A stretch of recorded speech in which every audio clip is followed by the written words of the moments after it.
In 1983, half of young Americans had driver's licenses. Today, only 29%. So that speaks to a future of fewer cars and perhaps more density, more people, cities with fewer cars and more people. And I'd like to get Mayor Lee to respond too about this cultural change and the role of cars and how we get around. Well, there's some big demographic preferences and demographic changes that are underway, and we see it really with the rebirth of our cities, not just as residential communities and communities with great amenities, but really as sort of the vanguard of the next innovation. But April Wren is here. Sort of has written a lot about the shareable city, collaborative consumption.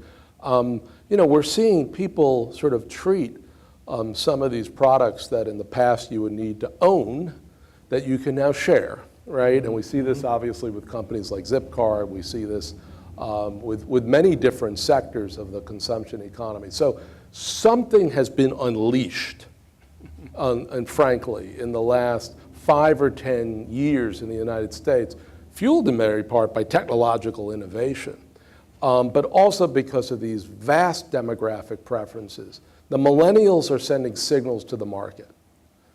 We do not want to be working in closeted science parks 30 miles away from a vibrant central core, dependent on a car, dependent on all that brings with it in terms of the cost. We want options. We want choices in how we live our lives and where we work and how we literally get around. This is profound, and it's only been underway for a relatively short period of time. And cities like San Francisco that basically can get ahead of this curve are going to benefit immensely. Let us not be scared about innovation. Let's embrace it, and let's embrace it for ourselves and ultimately for the world.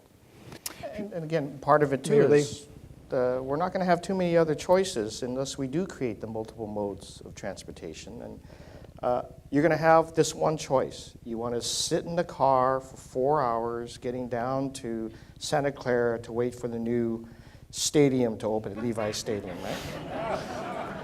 Or what Mayor Lee will probably do is get on the Bay Area bike sharing program that happens to have a station at City Hall, ride down the Caltrain, hop on Caltrain, and you get down to Santa Clara, get off and get the Santa Clara transit that brings you right to the door of Levi Stadium. We got to start talking about that. Don't talk about we lost the stadium. This is what we do to support our Niners and the business and the excitement here. But and that's why I was a big supporter of free Muni. I know Ed Riskin's in the audience there. It was going to challenge us a little bit financially, but I wanted another generation of kids to understand and enjoy riding our Muni. That's what my kids told me. They said, Dad, you don't need to drive me where I need to go. I'm going to take Muni. Because they know where it goes. They're used to it.